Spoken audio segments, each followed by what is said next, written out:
विभाजित बिहार और झारखंड की बात करें तो राजनीति में एक कद्दावर नेता है जिनका नाम है इंदर सिंह नामधारी। इंदर सिंह नामधारी के पुत्र दिलीप सिंह नामधारी डाल्टनगंज विधानसभा क्षेत्र से चुनाव लड़ रहे हैं और अपनी किस्मत को आजमा रहे हैं। इनसे हम जानेंगे कि आखिर किन मुद्दों को लेकर आप झारखंड में विधानसभा चुनाव पलामू के डाल्टनगंज से लड़ रहे हैं। क्षेत्र के हालात बहुत ही बदतर हैं।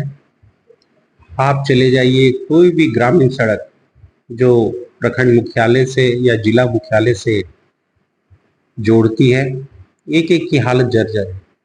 विगत 15 सालों में जो यहाँ के जनप्रतिनिधि रहे, उन्होंने जो अहम समस्याएं हैं उनसे मुंह मोड़ा है। इसलिए मैं इन मुद्दों को लेकर, और भ्रष्टाचार से बुरी तरह लोग प्रताड़ित हैं। आप ब्लॉक में चले जाइए, थानों में चले जाइए, जिले में चले जाइए, बिना पैसा के कोई काम नहीं होता है। अगर सब कागज सही भी है तो अंचलों में नीचे से लेकर ऊपर तक भ्रष्टाचार है। और बीडीओ स्तर पर जो बबुआ आवास या कोई भी जो जनता से, गरीब जनता से जुड़ी हुई जो योजनाएं हैं, उनको भी बुरी तरह से भ्रष्टाचार की भेंट चढ़ा दिया जाता है। इन्हीं सब मुद्दों को लेकर मैं जनता के बीच हूँ कि अगर आपने मुझे अपना जनप्रतिनिधि चुना तो मैं भ्रष्टाचार से अपनी पूरी ताकत से उसके खिलाफ लड़ूंगा और आपको न्याय दिलाऊंगा। झारखंड राजनीति में एक बड़ा नाम है इंदर सिंह नामधारी, तो वो एक बड़ा आवरण है, तो कितना लोगों का प्यार आपको मिल रहा है उस नाम के बदौलत, और एक जो उनका सपना था इंदर सिंह नामधारी जी का, तो उन सपनों को लेकर आप कितना आगे बढ़ रहे हैं और क्या गाइडलाइन उनके द्वारा मिल रहा है।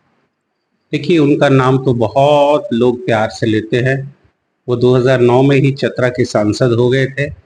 उसके बीच 15 साल का ये गैप है जिसमें मैं भी यहाँ से नहीं जीत सका। 2 बार मैंने भी कोशिश की, जनता का भरपूर प्यार भी मिला, मैं सफल नहीं हो सका। पर अभी मैं जहाँ भी जा रहा हूँ, बस एक ही लोग कहते हैं, जो नामधारी जी करके गए उसके बाद 15 साल बाद इस गांव में कोई काम नहीं है। ये खुद आप भी पता लगा सकते। आप लोग भी जनता की जो भावनाएं हैं उसको बताते हैं लोगों को। आप ही जाके गांव गांव पूछिए कि कभी आपने जनप्रतिनिधि को, जो सड़क खराब है, कभी कोशिश की या आपने बात करने की कोशिश की, उन्होंने क्या रिस्पॉन्स दिया। बहुत बुरा हाल है। इसलिए मुझे लग रहा है कि इस बार लोग गेस भी नहीं कर सक रहे हैं कितना अंडर करेंट है इस बार। और जो रिजल्ट आएगा वो पूरे हिंदुस्तान को एक नया संदेश देगा कि बिना दो गठबंधनों में से एक निर्दलीय, जिसकी ना जात है ना पात है, वो कैसे टक्कर दे सकता है। वे, मुझे उम्मीद है 23 नवंबर को रिजल्ट हिंदुस्तान को एक नया संदेश देगा। 250 सिख परिवार है, प्यार दुलार इस इलाके से मिलता रहा, तो कितना अच्छा लगता है ये आपके परिवार को मिलता रहता है। यही तो हमारी पूंजी है, यही तो जो बगीचा है नामधारी जी ने लगाया है। आज हिंदू हों, मुसलमान लड़के हों, आज मैं बोड़ी गया हुआ था, मतौली गया हुआ था, बहुत खुशी हुई। आगे जो अगुवाई कर रहे थे मोटरसाइकिलों पर लड़के, उसमें हर वर्ग के लड़के थे।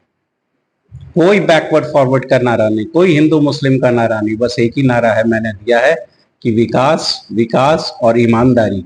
इस पर मैं चलूंगा, जो नामधारी जी 25 साल आपके प्रतिनिधि के रूप में चले हैं। मैं यही वादा कर रहा हूँ लोगों से। आपका विधानसभा क्षेत्र बात करें तो डाल्टनगंज शहरी इलाका, फिर यदि दूसरी तस्वीर देखें तो बूढ़ा पहाड़ का पार्ट, भंडरिया बड़गढ़ का पार्ट, तो दोनों को क्षेत्र के अलग अलग के लिए आपके पास क्या योजनाएं हैं। डाल्टनगंज पानी की समस्या से भी जूझता है। देखिए, फर्स्ट फेज का काम हुआ था डाल्टनगंज, वो पिताजी ही करवा के गए, और 15 साल बाद सेकेंड फेज का काम शुरू हुआ इन चौरसिया जी और त्रिपाठी जी के कार्यकाल में।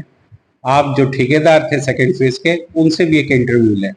मेरा आपसे आग्रह है, आपको सब कुछ पता लग जाएगा काम क्यों बंद हुआ और ये ठेकेदार क्यों ब्लैकलिस्टेड हुए और उन्होंने काम छोड़ दिया। आप एक बार पता तो लगाए, उसमें भी भ्रष्टाचार। अगर कोई कंपनी आई है, आप जनता को पानी का काम होना है, उसमें भी अगर पैसा मांगा जाएगा, मैं आरोप लगा रहा हूं, किसी मंच पर मेरे से बहस करी, उसमें भी पैसे की मांग की गई। वो कंपनी यहां से छोड़ के चली गई, क्योंकि हम लोग को बचेगा क्या अगर हम लोग इतना रुपया आपको दे देंगे। जनता के साथ बहुत बड़ा इन्होंने गलत किया है, और मुझे उम्मीद है कि कितना भी इन लोग हिंदू मुसलमान कर लेंगे, बैकवर्ड फॉरवर्ड कर लेंगे, इस बार दाल गलने वाली नहीं। क्या आप अपील करेंगे अपने विधानसभा क्षेत्र के लोगों से। मैं यही अपील करूंगा कि आप एक बार अपने इस भाई पर भी भरोसा करें, जैसे आपने नामधारी जी पर भरोसा किया था, मैं कभी निराश आपको नहीं करूंगा। अगर देखूंगा कि मैं काम कराने में सक्षम नहीं हूं, मैं जनता की उम्मीदों पर खरा नहीं उतर रहा हूं, तो मैं आप पर कभी बोझ नहीं बनूंगा। वैसा राजनीति कभी नहीं बनने की कोशिश करूंगा कि टिकट के बल पर आप पर बार बार आप मुझे ढोते रहें। मैं खुद राजनीति से संन्यास लेकर अपना सामाजिक जीवन में रहूंगा, चुनावी राजनीति से अपने आप को दूर कर लूंगा।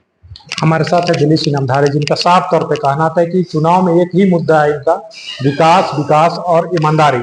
विकास और ईमानदारी को लेकर चुनाव में जा रहे हैं और लोगों के बीच मिल रहे हैं और उन्हें यह वादा कर रहे हैं कि यह विकास की तस्वीर आपको देखने मिलेगी और एक ईमानदार तस्वीर भी आपको देखने को मिलेगी।